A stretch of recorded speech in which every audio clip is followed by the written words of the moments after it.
All right, so thanks for listening again, Hmm. podcasters. Hello, I'm here with Joe Reilly, the night mayor of Hello, hi. Iowa City. Yes, hello. Thanks for I, being here. thank, It's thank you good to for having me. virtually see you. Yes, It's been a virtual. I'll while. take it. I'll take it. It's good. It's something. Yep. So, what we're gonna jump right in. What does Hmm. it mean? What does it mean to be the night mayor? It sounds like a Sure. big job. There's a couple ways to look into it, and every city that has one of these roles is different. Yeah. And some people really lay into the title like nightmare or nighttime mayor, like we do here in Iowa City. Other cities, they do things like nighttime executive, or they'll do executive of nightlife and culture. So my role here specifically is a lot different than them because I'm based inside of a improvement district, which is the Iowa City downtown district, whereas my other colleagues of the social economy is what we call it. In places like Seattle, New York, Fort Lauderdale, they're inside their city hall offices, so they're government employees or city employees. Hmm. And so for me, my role is to promote, cultivate, and sustain arts and nightlife culture. Cool. And what sort of Hmm. things are you promoting, attending? What sort of events are you going to? Well, currently, Not to I'm depress glad you you. asked. To think about that. So currently, there's not a lot happening in person. Previously, there would be one of the low barrier ways I can advertise shows that we have coming here to the Iowa City Downtown District was my monthly Spotify playlist, which is found on our website under live music. So this is a way if you don't have a Spotify account and you're curious about upcoming acts coming to the downtown district in the current month, you can sample their songs on a little widget that we park on the page. So once you get a taste, then we're going to encourage you to go out when it's sensible, when precautions are met, things like that. And there's current time. So we do have the Mhm. playlist up for July. There is a lot of virtual events that happened with Summer of the Arts, with the Friday night concert series. There are a few that are going to happen in person, mask required, at the El Rey's Live and Dive, which is opening on Iowa Avenue in 2 weeks. I didn't even know that. Mm-hmm. Yeah, I think all of the Engler accounts follow your Twitter. Mm-hmm. Um I follow your Twitter, always getting updates on what's going on, things I don't even which you would think in Iowa City like you would just sort of know what's going on, like you Yeah. would think, but there is so many different facets of the art scene. There's so many different mediums people are using. It's honestly very difficult to stay up to date with everything that's going on. So it's nice to have like a all encapsulating resource to Yes. turn to. I keep my finger on a lot of pulses. We're very fortunate to have so many different organizations starting so many different activities or performances in our district, and it keeps people busy for sure. Yeah. So you worked at the Eastern Iowa Airport Yes. before this job. How Yeah. did that transition happen? Um, so funny thing, when the Iowa City Downtown District was going to hire for the first time for this position for nighttime mayor, I saw it. I saw the headline. They put out a press release. I said to myself, I love Iowa City. I love being down here. Anytime people come to visit, I want to take them out. I'm very proud of our community. And then I look at the job description and it goes part time. So I'm like, well, that's not going to pay the bills. Um, and by then I was just kind of getting settled into being a station manager. So I was up at the airport, and this company I worked for, we handled Allegiant Airlines and Frontier Airlines. I was the hiring manager, but I was also mixed in with those employees, working the front line, putting bags into planes, using Mm, motorized equipment to push the planes off the gate, things like that. So that was paying the bills, but it kind of wrapped me up and kept me too busy to even enjoy the things that I loved. sure. Um, which yeah. So when it finally came up again, about a year ago, I said, okay, this is the time where I'm going to just take the jump. And I was doing great in where I was, and my Mhm. bosses loved me. My boss's bosses loved me, and they were just dumbstruck when I called them and said, "Hi, here's my 2 weeks." And I tried to be as nice about the 2 weeks as possible, and I fully filled them in, and I tried to give as much information and as smooth of a handoff to whoever's going to sit there in my spot during the interim. And they were just scratching their heads about it. And I said, "This is something that I want to do, and it doesn't make Yeah. sense to you, but this is what I want to do right now." So here Yeah. I am. Yeah. I could see that being kind of difficult to explain, for one being like seeming like such a leap to going to like totally arts mode from, Yes. working for the airport, but also just Yes. nightmare, which also I They're want to like, say "What I is notice what?" it sounds like you're saying nightmare a little Right. bit. I don't I know if like to that's I like to lay into that. It's a little tongue in cheek. My official title is nighttime mayor, but I'll go with like, yep. oh Sometimes when I'm out with my husband, I'll be like, "Well, I'm the nightmare, and I'm his nightmare," and like a I wink. like Um, keep it fun. yeah, It's kind of yeah, your keep it fun, edgy right? persona. This guy, oh, I love that. hmm Yeah. Um, so you've been active in a lot of social conversations lately. yes, Like the Iowa Black Drag Council, which I know a lot of yes, my coworkers hmm watched.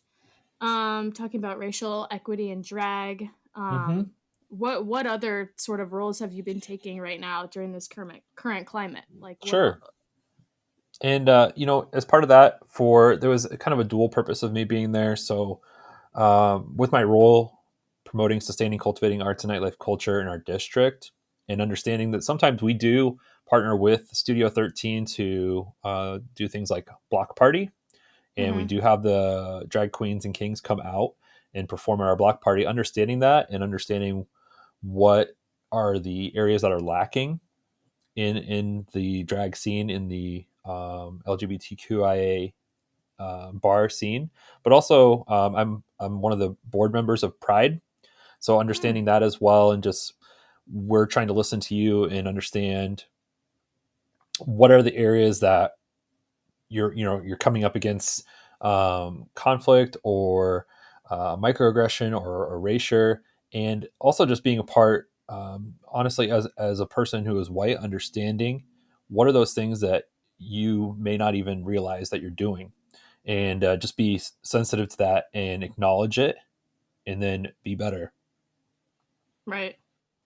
It's I think a lot of times people looking at arts workers from the outside, it seems like it's all fun, like we're promoting fun activity and arts and events, but hmm part of being an arts worker is I don't being an activist or being an advocate for artists or, getting down and dirty and in the weeds with social issues. Like it's all so intertwined, and that to responsibly be an arts worker, you have to sort of get into all of it. And I love Yeah, that that yeah, that you do that. yeah. You have to get into everything, and you may not be. I think everyone thinks that to attend those type of things or be part of those type of things, you have to be the actor or like the active member of it. Not in this Hmm. situation. You need to be there, and you just need to soak it in, because Yeah. it's not your stump to stand on and talk, but you need to understand it and just sit back and observe and take notes. So I think that's where some people just need to take a moment and think, well, I don't identify as this type of person or this type of person, but you are contributing to a society where we all commingle, and there are things that you can identify, call out, and manage on their behalf. Right. And it's just a always learning. hmm Like that's always learning, always advocating. hmm Um so you part of your role is connecting or has been connecting the university and the downtown district, and there's an anticipated enrollment cliff Yes. with the pandemic. How how has that role changed with the financial shortfall? What is Sure. it looking like now? Currently, when we first heard this, I think it was the vice president of student life. Uh, I can't remember. I know his name is Brent Gage. He gave a speech Mhm. about this. It's from a book that he read. There's supposed to be this enrollment cliff. So in about 2027, there's supposed to be just a drop off in the number of enrollments nationwide, about 10 to 15%. Just there wasn't a time where people were having kids, and there's just a huge gap in that little pocket that kind of coincided with a recession. So we talk about that, and really our partnership with the university is about making our campus, our city, as marketable as possible. Mm. Nowadays it's all about experiences. People want to have those like fun Instagram moments. And yes, you can get your 4 year degree or your master's or your PhD, but you also want to have fun while you're doing it. And one of the things where we can be head and shoulders above the rest is not very many universities have such a close geographically close campus to their downtown, where you're literally Mm. 10 Yeah. steps off the Pinterest and you're in downtown, and it's easy to get around too. So part of those partnerships that we had last summer, we did a series called Friday Night Live, and the students would come with their parents for a visit. They're either a prospective student or they're enrolled for the coming year. Hmm. So they toured the Pinterest area, the east side of campus, and they met me on the Pinterest. And then I would come in and do my spiel, and I'd always give some corny joke like, I'm the nighttime mayor, and I'm here to talk to you about my reelection campaign. Just kidding, and then everyone would give an eye roll. Sure. Everyone's too cool for school, like, oh, dad jokes. I'm not even a dad. So, um, Yeah, take it easy. right. So then I'd rattle off all these cool things that they could do as 18, 19-year-olds in their downtime that make it such a more enriching experience and vibrant.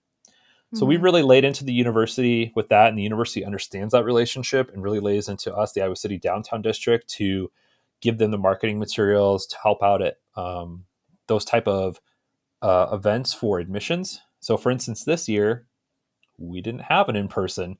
So they told me, well, they said, Joe, do you think you could maybe just get a selfie stick and go around downtown and show some places? And sure enough, I did. So now there's a Friday night virtual series, and they show this video.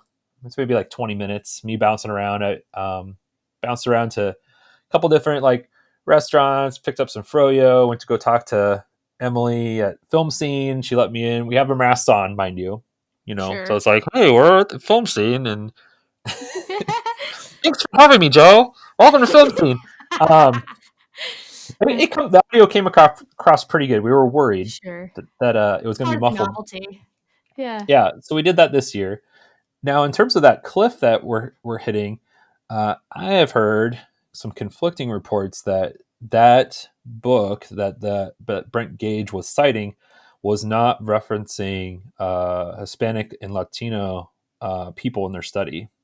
So there is a huge, like 20%, 15 to 20% demographic that they weren't considering attending college or university. So it may not Mhm. happen, but I guess we'll find out when we find out.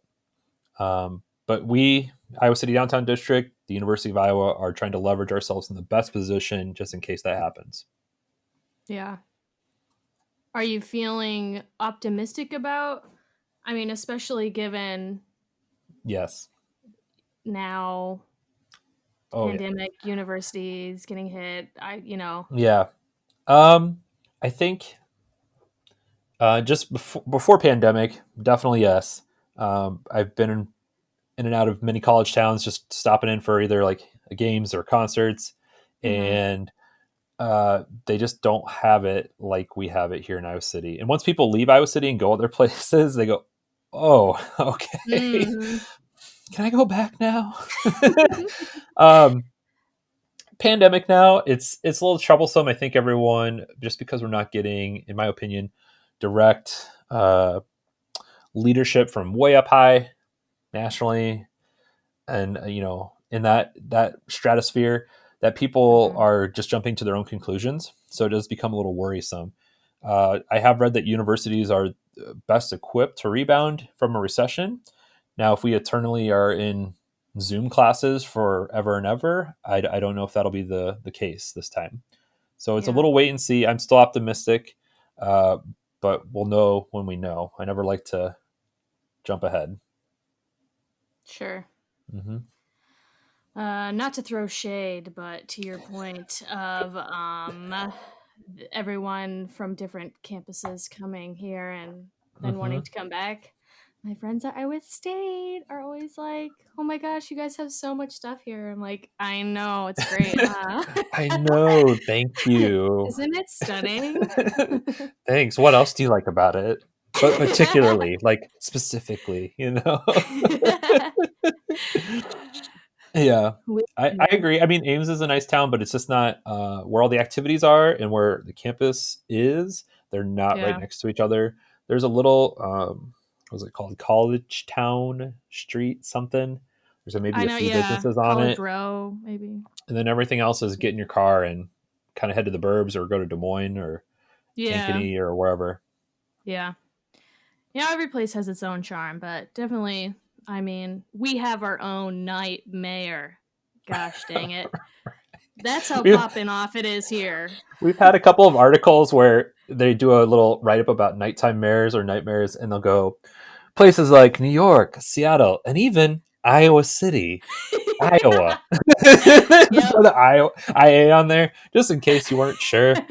Iowa City, is that Idaho? Oh, what? I don't remember. Mhm.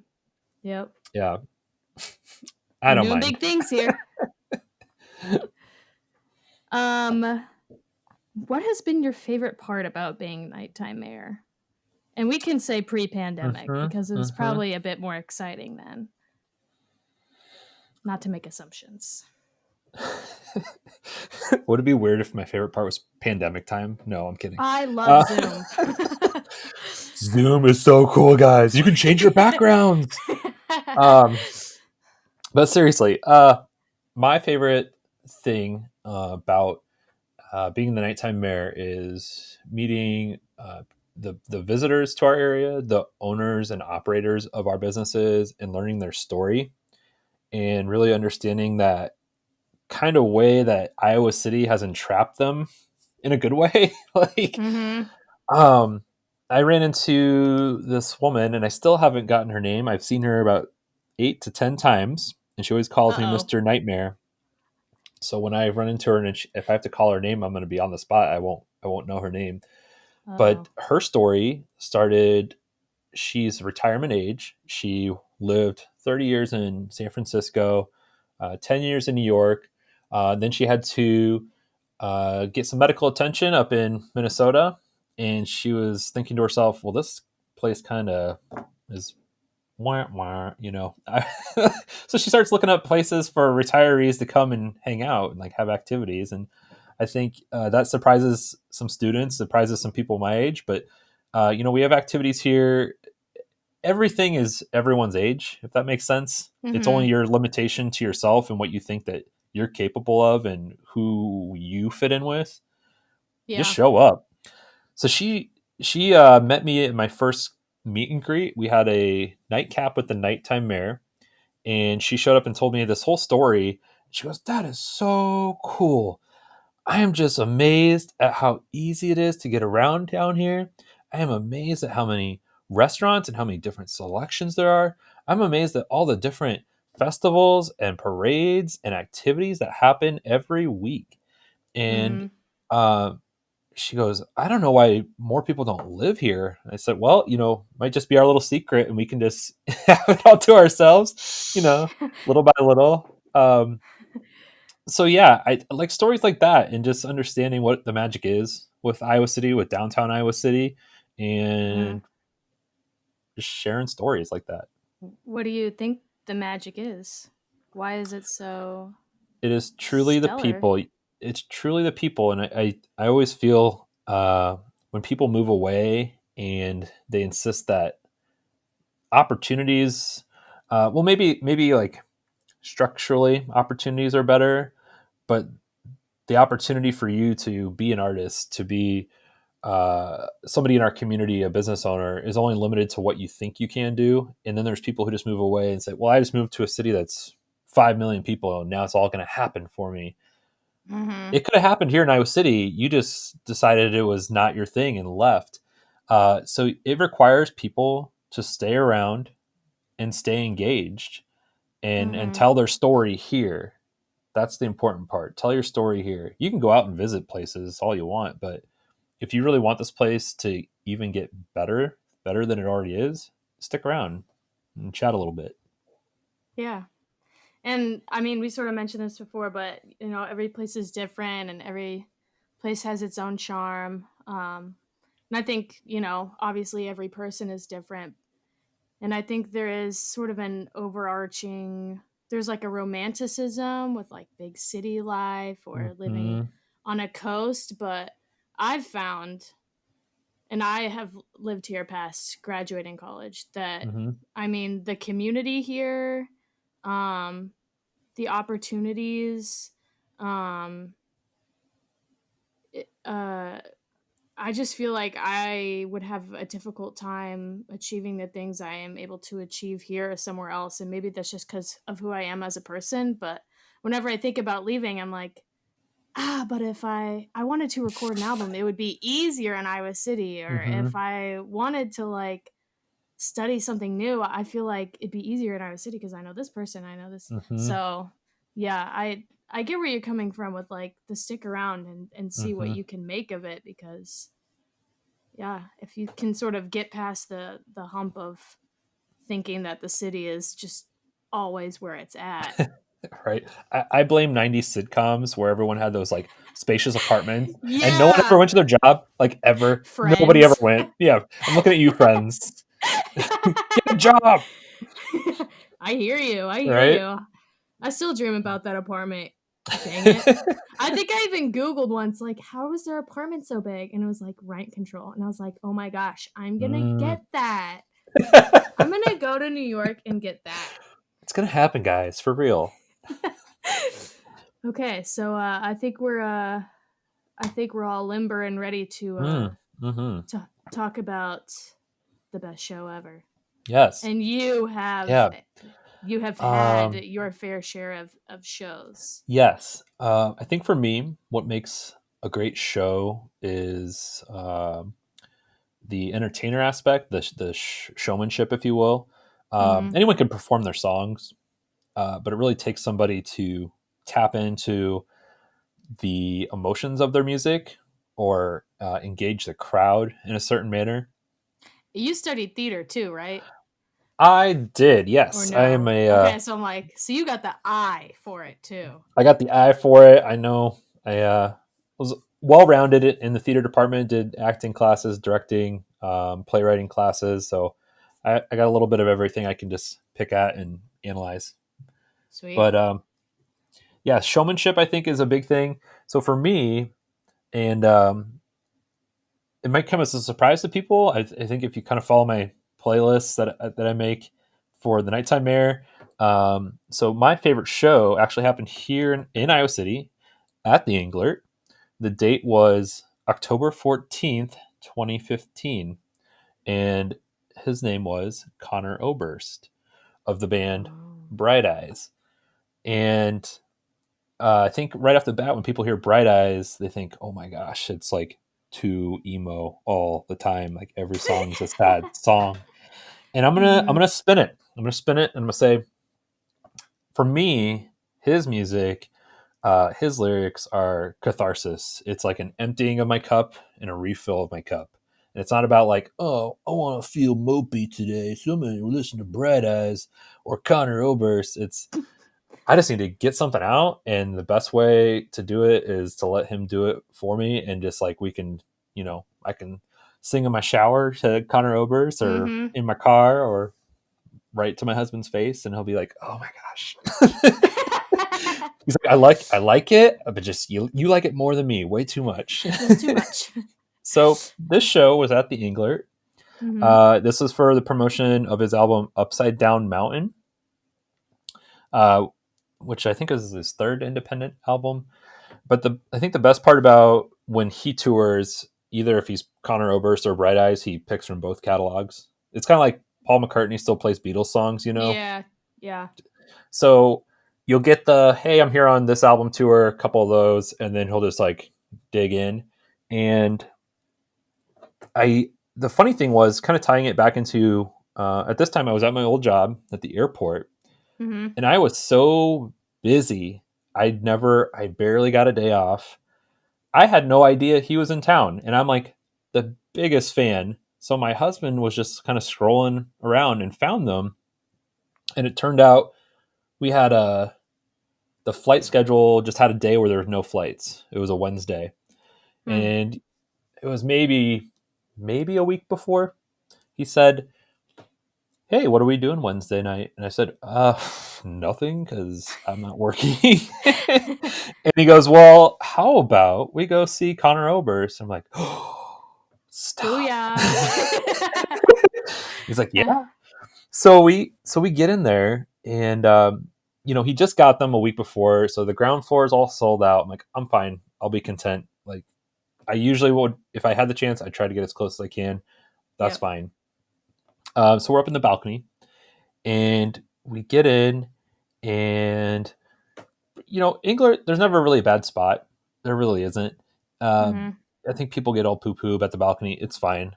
I notice as we're getting seated, I could see the audio engineer, and he has his little light on, Mhm. and over the little light is a little piece of paper, and on the little pice of paper is the set list, which is like my Ooh, favorite thing to exclusive. see at a concert because then and you're Yeah. just like, oh.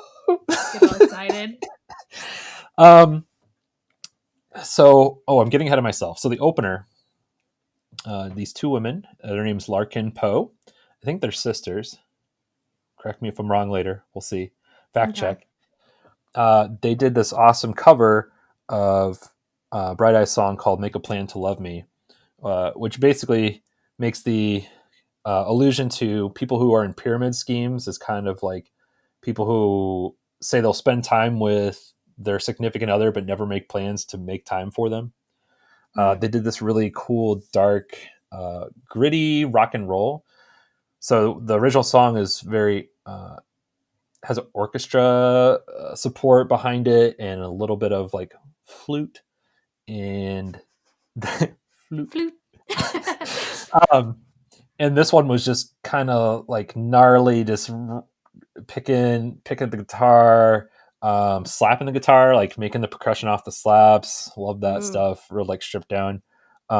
So Larkin Poe, if you get a chance, check them out Oh, as I will well. be looking them up after this. Larkin Poe are indeed sisters. Fact check just came back. Thank you, fact check. Thanks, Siri. Thanks, Siri. So we get to the opening, and I'm just so caught up in my job, just don't have time to like get around to things. So glad that my husband got this for us. And we kick off with this song. It's called Time Forgot. And basically it's a song about just kind of disconnecting from the world and wiping your schedule and just going and like being with the elements and just letting yourself just like lay down in the grass, lay in the ocean, like just Mm. let it be. And it just felt so like, yes, this is what I need to be doing right now. Thank you, Mhm. Mr. Oberst. Thank you very much. And he had his, so he has piano. So if you're not familiar with Conor Oberst, he definitely has piano talents. He has guitar or string talents. This one he had the piano, but this led with the guitar. So he had the guitar. And the best thing I like about any Bright Eyes or Conor Oberst tour is he usually gets his supporting act to play in the band for the main show. And it gives them this like camaraderie. And that's probably why Larkin Poe It's very knew cool. had their Bright Eyes song for their cover for their set. And they just look like they're like a family or like they've known each other for years. And so that's Mhm. great. So Larkin Poe came on and backed him up on strings, and that was really cool. Um, so next song right after that, I'm not going to do all the songs, by the way, but That's what this some, podcast is. It's a song by song rundown. yeah. Another one that just like spoke right to the moment that I was living in with my work life balance. And the song is called "Hundreds of Ways." And so the lyric is, there are hundreds of ways to get through the days. You just have to find one. And so it lists off of all these different like people going through different things, and like you just need to like hunker down and focus, and you know you'll get through it. Mhm. So that really spoke to me at that time.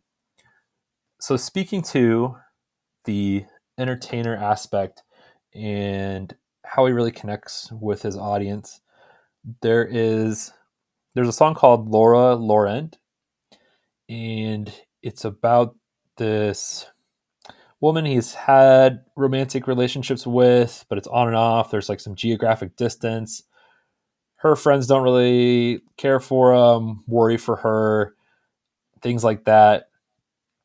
At the end of the song, it trails off into this kind of like barroom singing. Like on the recording, it's like people singing la la la la la la, and just like, and it Uh-huh. kind of gets sloppy la la la, and just like tongue sticking out. So he just kept it going, and everybody in the audience knows this song, and they're going around with it. And so he gets up and goes to the microphone stand and takes it out. It's corded. Just starts Mhm. unraveling it, and like, what is going on? And everyone's just like, la, la, la, la, and he jumps off the stage with the microphone and just starts going around to the crowd and being like, la, la, la, la, la. And they're like, oh my god, that's like on the microphone. At that point, I was a little upset I was in the balcony, but it was okay. It was Yeah. such a spectacle to One see, and shortfall. everyone just like have that moment wash over them to get that experience and connect, know that they're connecting with his song, and he's allowing that kind of middle space where they can get together and like share those feelings about that song. So that was very cool. uh Mhm. the next thing I think any Bright Eyes fan or Connor Oberst fan really gets jazzed about, this is like the epitome of Bright Eyes, is a song called "Lover I Don't Have to Love." And I didn't see it because the set list was folded in half. So we got halfway through the set list. And Mhm. then all of a sudden, get to this back half and they flip it over. And then I have like my phone out and I'm like zooming in on the set list. Sneaky. Take a picture of it and I show it to my husband. I'm like, oh my gosh. And it just says "Lover" all in all caps. Like Mhm. everyone knows. But if you know, you know. If you know, you know. So it kind of starts off with like this synthy, dramatic keyboard. Kind of sounds like bells almost. Um, Kind of talking about one night stands. And I think from like back in my teenage years, we thought like I thought that was edgy. I'm like, oh yeah, I don't need a significant other. I just want a lover I don't have to love. And like, Sure. but it's still um, is one of those songs that I could always sing and just like get it all out there. And like I say, it's catharsis. It's Yeah. empty my cup, get me a refill, Mhm. type stuff. Um, yeah, he is just there. There was one thing I wanted to talk about, but I didn't have anything directly quotable I could reference. So another thing that he does is one of these interviews, he said that sometimes he doesn't like people to sing along with the songs, um, Mhm. because they're very personal to him. So Mm. sometimes he will change the lyrics, but it'll still make Ooh. sense in the whole context of the song. Yeah. And I can't. You just have to, I don't know, Google it, look up stories. But he will like, if his age has changed since the song was made and he references his age, he'll change that. He might change the like political or national reference that he's making. he Mm. might he'll just update it and just it'll fit right in, and then you're like, oh, this guy, Keeping it fresh. watch out for this one. It's just like a pleasant little treat, little ear treat, Yeah. if that's a thing. Ear treats, hashtag ear Yeah. treats. Hashtag your traits. And you can tell that he's still being emotionally connected to the song because if he's Mm-hmm. gonna take the time to do that upkeep, like Mm-hmm. obviously cares a great deal. about the song and the experience. for sure. I would just like to go on record as saying I'm really excited for when the Inglet reopens. Currently, they're under construction, but I was just it's moments like those that Yeah. really make uh, Inglet the thing that it is, and the different types of performances it can host. Mhm. And yeah, that's my best show ever. I love it, first of all. Stunning. Glad you really thought it through. There's a few things in there that I love that you said. One, the filling and unloading of the cup, and Hmm. um, letting an artist do sort of perform your catharsis for you, which Hmm. is like, to me, that's what the show is all about, Yeah. baby. Like, just unload on me, let Yes. me take it in, throw it back Yes. out all over my Yes. body. My body. So I definitely related to that. And I also loved like how you sort of got into the storytelling of the lyrics, because it kind of reminds me, of why you love your job as nighttime mayor, as like hearing people's stories and connecting with people's stories. And when Oh, you're at a show, gotcha, I'm you just listening. you just yeah, Sherlock Holmes me. That I didn't even think about that. Very good. Wow. Yeah, I try. Yeah, that's Um, probably really true. yeah, and it's, I mean, on a whole nother level, like one on one, exchanging storytelling, but like to be in a room full of people and like this dude's telling a story and everyone in the Hmm. audience is like singing or listen or not singing and Right? listening, Yeah. but nonetheless in community together feeling the story. And like, I Hmm. mean, when people do sing together, when he was holding up the mic to people, like that is like that People moment lost can it. just like They flat change lost it. someone's demeanor. Like that'll shake you up. Yes. Yeah, for sure.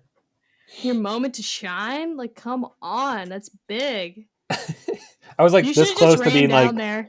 I might just hop the balcony. I might just hop the balcony. I'm just Just gonna go jump down it.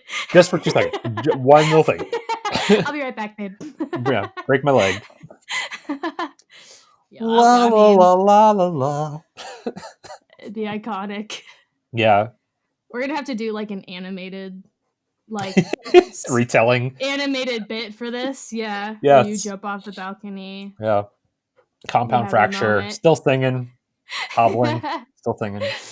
story's told around the world. I love it. Well, thank you so much for Hmm. sharing your stories with us today, Thank you for Mr. having me. Nighttime Mayor. It's always a treasure, a treat to talk with you, and Hmm. hopefully we can all get out and be together in the real world here soon. But Yes. until Hopefully. then, we'll be seeing each other on the webs On the webs. I'll see you on the as we webs. do. See you on the webs. All right, thank you.